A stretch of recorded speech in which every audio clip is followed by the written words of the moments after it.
Olá a todos, meu nome é Vitor e nesse vídeo vamos dar seguimento aos métodos de planejamento do tipo Single Carry.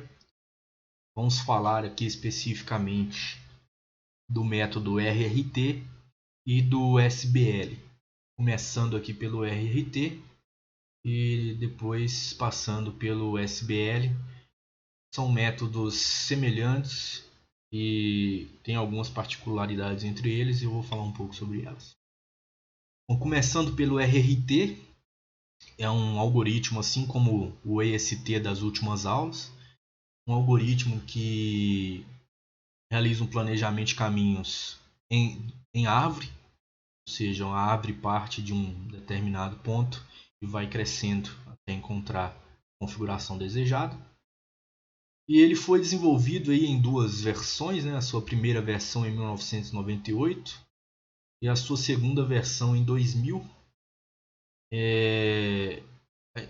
Tem algumas diferenças, né? A primeira versão, por exemplo, foi um método desenvolvido aí como solução para problemas com restrições não holonômicas, né? É o caso dos robôs, por exemplo. E o algoritmo ele constrói uma árvore de forma incremental e aleatória a partir do estado de configuração inicial, ou seja, a árvore ela é enraizada no estado de configuração inicial e nesse algoritmo ela vai crescendo por uma determinada quantidade de vértices escolhida pelo usuário e ela pode encontrar ou não a configuração final. Como mostrado aqui embaixo, ela encontra o estado de configuração final e você pode ter aí um caminho partindo da sua configuração inicial para a sua configuração final. Na sua segunda versão, né, que é o RRT Connect, o algoritmo ele foi modificado de forma a não ser restrito a soluções com restrições não holonômicas. Ele não considera restrições não holonômicas na sua concepção, é um algoritmo puramente geométrico. E a diferença é que ele constrói duas árvores de forma aleatória, ou seja, duas árvores vão ser propagadas de forma aleatória no espaço livre, uma enraizada no espaço de configuração inicial e outra enraizada no estado de configuração final. Então essas árvores elas vão sendo propagadas até que uma encontre a outra e assim você tem o caminho a ser seguido. De qualquer forma, ambos os planejadores eles buscam aí um caminho livre de colisão, né, que conecta a sua configuração inicial até a sua final. Então a árvore ela vai se expandindo como nesse GIF aqui, pelo espaço de configuração livre, ou pelo espaço livre, né, até você conseguir obter esse caminho. Começando aqui pelo algoritmo da versão 1, eu vou passar aqui, basicamente são dois algoritmos que compreendem esse algoritmo em geral. Como eu disse, é uma versão que ela foi desenvolvida como solução para problemas com restrições não holonômicas, né, assim como o EST. E nesse algoritmo a árvore ela cresce aleatoriamente pelos espaços livres, partindo da raiz, da sua raiz, que é no ponto de configuração inicial. Ou seja, uma árvore só partindo do ponto de configuração inicial que vai se expandindo pelo espaço livre do ambiente, do seu mapa do ambiente. Então, qual que são as variáveis de entrada ali no algoritmo, né? Seu estado de configuração inicial, o Q0 aqui. O número de vértices que você vai expandir essa árvore, você pode colocar aqui 100, 200, 300 vértices, aí depende do usuário. E uma distância incremental delta também escolhida, eu vou explicar para que serve. E a saída vai ser sua árvore com essa quantidade de vértices partindo aí do estado de configuração inicial. E dessa árvore pode conter aí um caminho para um espaço de configuração desejado, né? Então, como funciona, né?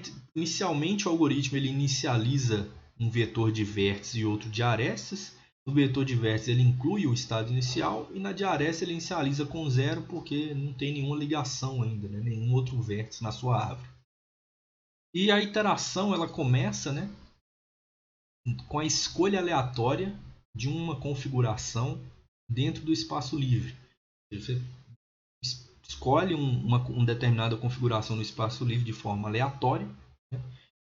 Na sequência, essa essa configuração aleatória, assim como a árvore e a distância incremental, ela é passada para a função do algoritmo 2.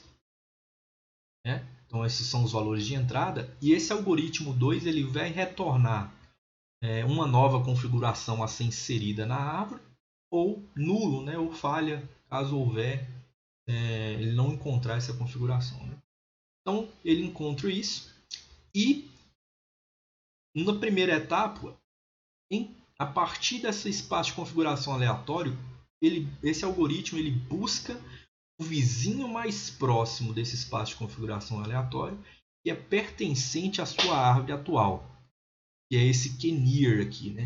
Então ele busca ali um k-near, que é o vizinho mais próximo, ou seja, a configuração mais próxima da sua escolha aleatória e que pertence à sua árvore. E o objetivo é determinar esse novo vértice, né, para a sua árvore. E ele é determinado da seguinte forma. Escolhe-se um vértice que, partindo do k-near, ou seja, partindo daquele ponto mais próximo do que aleatório, ande um determinado caminho delta, uma distância incremental delta, no sentido do k-range em linha reta. Como é isso? Olhando essa figura aqui ao lado, você pode ver que temos uma árvore inicial aqui, que já foi construída.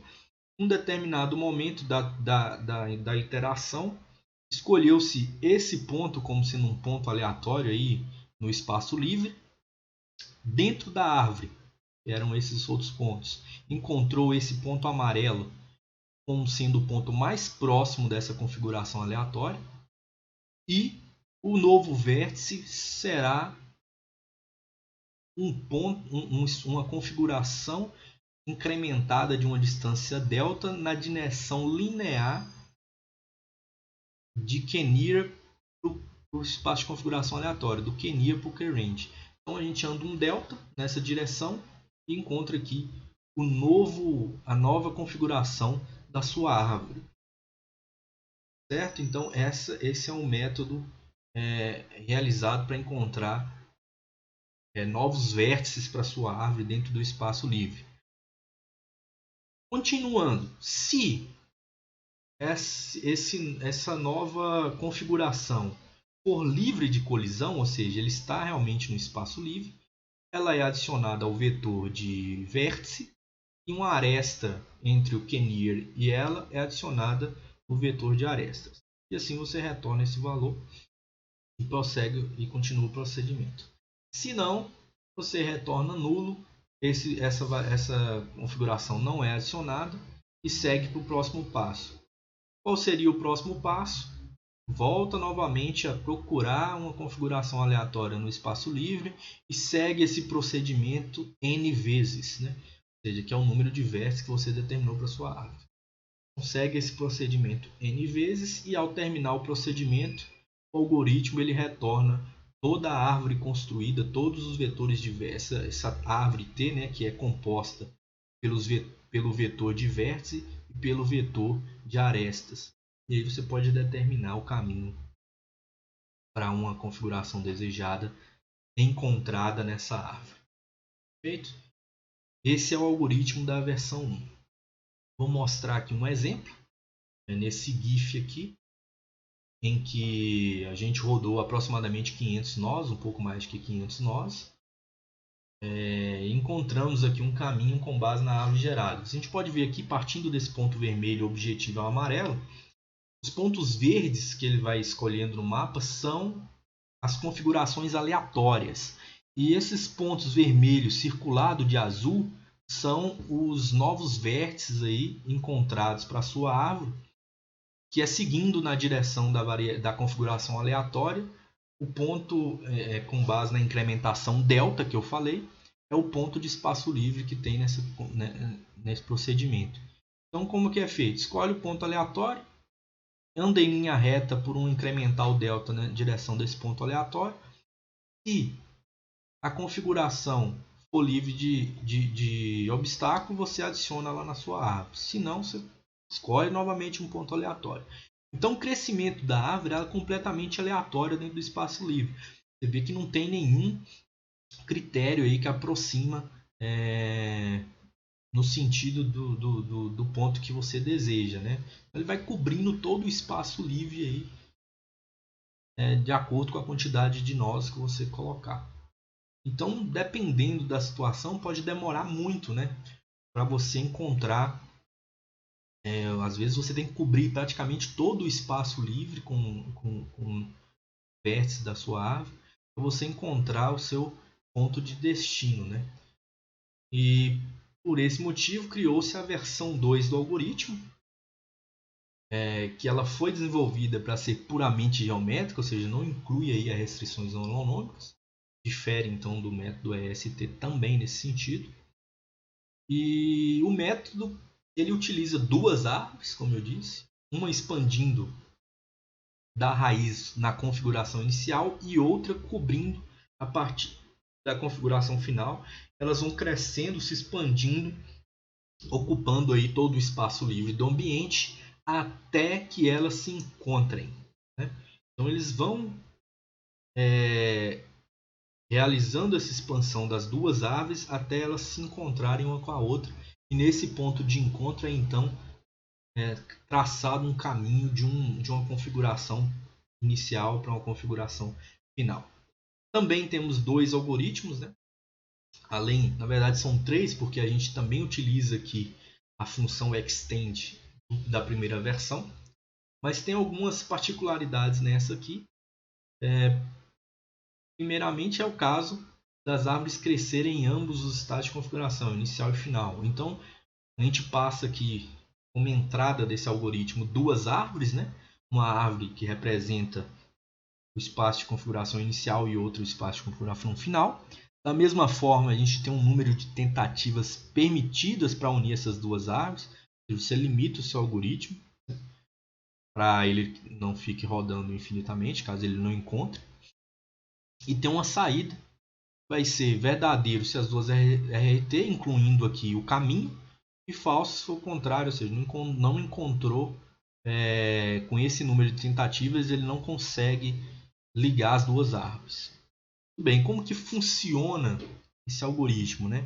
Qual que é o segundo diferencial aqui? Bom, assim como no primeira versão, a gente determina de forma aleatória aqui um ponto uma configuração dentro do espaço livre e considerando, por exemplo, a primeira árvore, né? Vamos supor que a primeira iteração considera a primeira árvore, a gente tenta determinar uma nova configuração, ou seja, um novo vértice para essa árvore no sentido dessa configuração aleatória. Ou seja, essa primeira parte aqui é basicamente o primeiro algoritmo lá.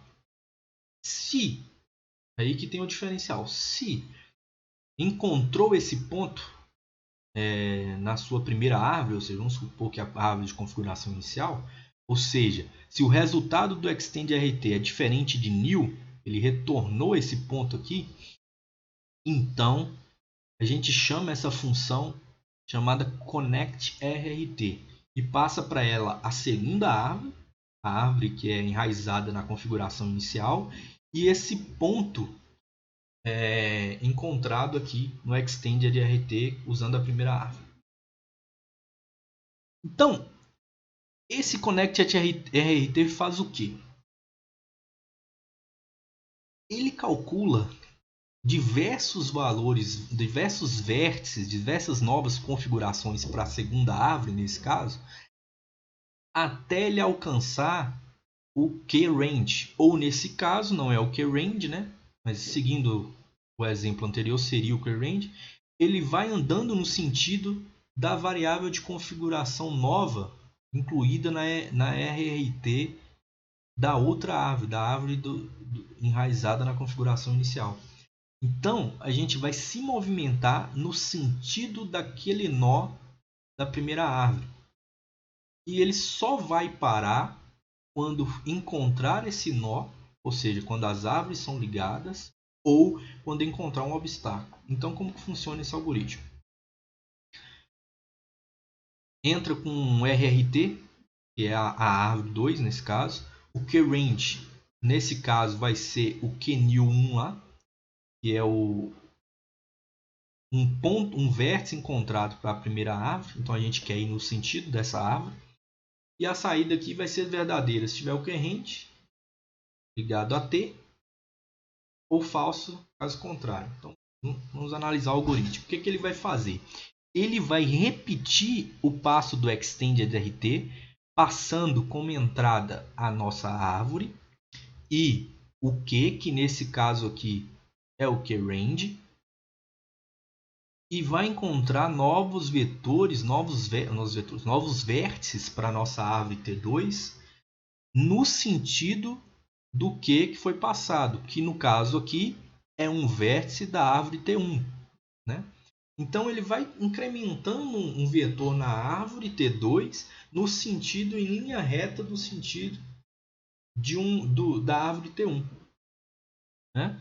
E isso vai acontecer até que esse QNIL encontre essa configuração, ou seja, ele seja igual a ela, ou que esse QNIL encontre um obstáculo, ou seja, o resultado da extend_rt vem um valor nulo, ou seja, esse ponto ele não é um ponto válido no espaço livre. Então isso vai acontecendo. Feita essa repetição, a gente vem num if aqui que ele avalia, beleza, esse resultado aqui ocorreu, ou seja, o QNIL é igual ao que eu passei, que é o QRange. Se for, ele retorna verdadeiro, se não, ele retorna falso. Vamos supor que seja, ou seja, ele foi andando na direção da primeira árvore até chegar nela. Voltando para esse algoritmo, a gente checa aqui, ó, o resultado do connect@rt foi verdadeiro? Se foi, ele retorna o caminho de T1 para T2. Se não, ou seja, foi falso, o que a gente faz? Ou seja, ele encontrou aqui um obstáculo. Ele troca T1 por T2, ou seja, a RRT antes, que era T1, nesse algoritmo, passa a ser a T2, e a que era T2 passa a ser a T1, e volta o processo de repetição.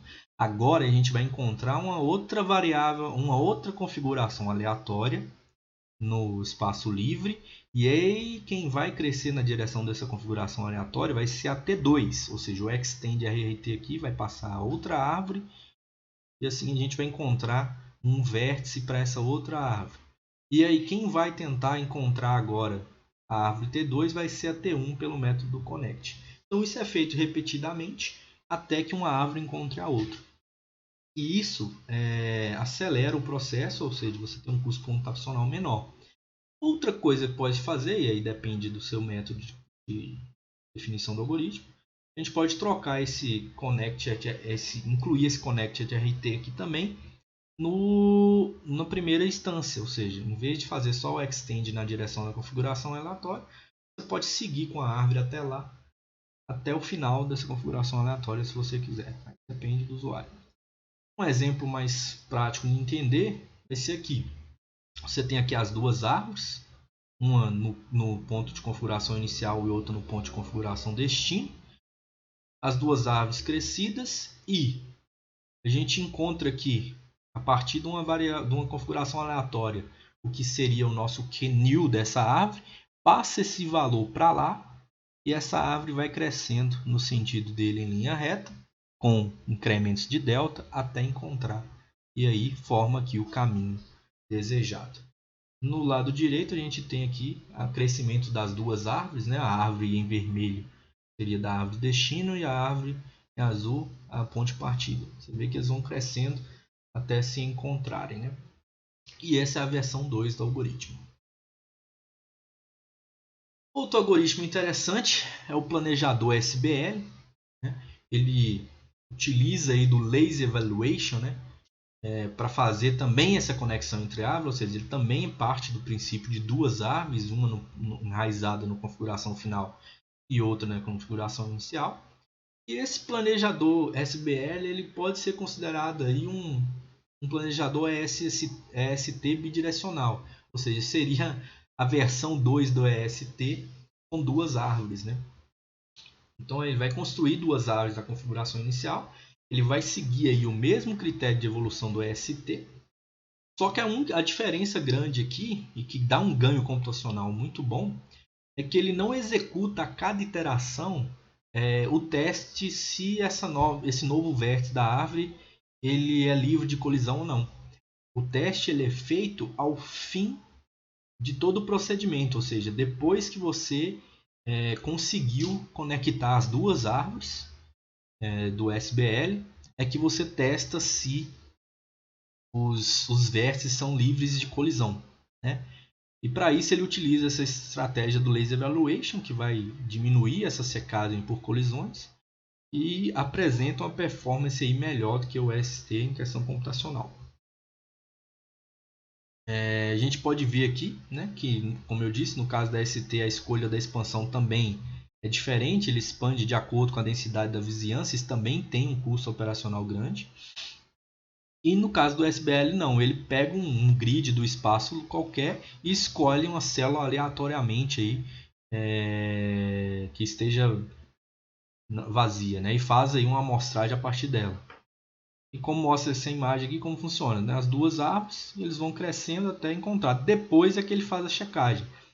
Fazendo a checagem, está tudo livre de colisão. Beleza, esse é o caminho que a gente vai seguir. Então, esse é o planejador SBL. A ideia é basicamente a mesma, só que a evolução dele é um pouco diferente por se tratar do ST. Aqui eu vou apresentar um teste de benchmark para esses métodos single care. Foi feito em 2017 pelo Meyer. E ele fez um benchmark com todas essas técnicas aqui. Ele incluiu outras também, mas como a gente destaca nessa videoaula o ST, o SBL, o RRT 1 e 2, eu vou falar só deles. E vocês podem checar esse artigo lá, se for de interesse. E os algoritmos aqui eles foram executados por 30 vezes, né? E foi executado usando uma biblioteca bem conhecida chamada OMPL. Ela tem diversos métodos de planejamento inclusos nessa biblioteca. E aqui está a tarefa que ele utilizou para realizar esse benchmark, né? Utilizando um manipulador robótico. O objetivo é sair dessa configuração para essa configuração aqui em cinza, passando por todos esses obstáculos aqui em 3D. Aqui não está muito bom de ver, mas é em 3D. Né? E ele avaliou o tempo de execução desses algoritmos e o tamanho do caminho gerado, né? E basicamente, olhando aqui a tabela ao lado, a gente tem exemplo de tempo de todos. A gente consegue ver aqui que em questão de tempo, o RRT na sua versão 2 obteve o melhor resultado, foi o mais rápido, né, em questão de tempo, seguido aí pelo SBL, depois o RRT em versão 1 e por último o ST, que teve uma diferença bem grande em relação a eles. Aqui temos o desvio padrão também, a gente vê que o desvio do RRT1 foi bem maior, ou seja, os valores de tempo aqui das 30 execuções foram mais discrepantes um do outro. E também o caminho. Quem obteve aqui um caminho mais curto, no caso, foi o SBL. E no outro caso foi o RRT, versão 2. E veja que também teve um valor alto de desvio padrão. Então essa média aqui, ela teve valores muito discrepantes entre eles. Mas dá para ter uma ideia de execução desses algoritmos a partir desse benchmark. Então isso, nos vemos aí na nossa próxima videoaula com o próximo assunto. Obrigado.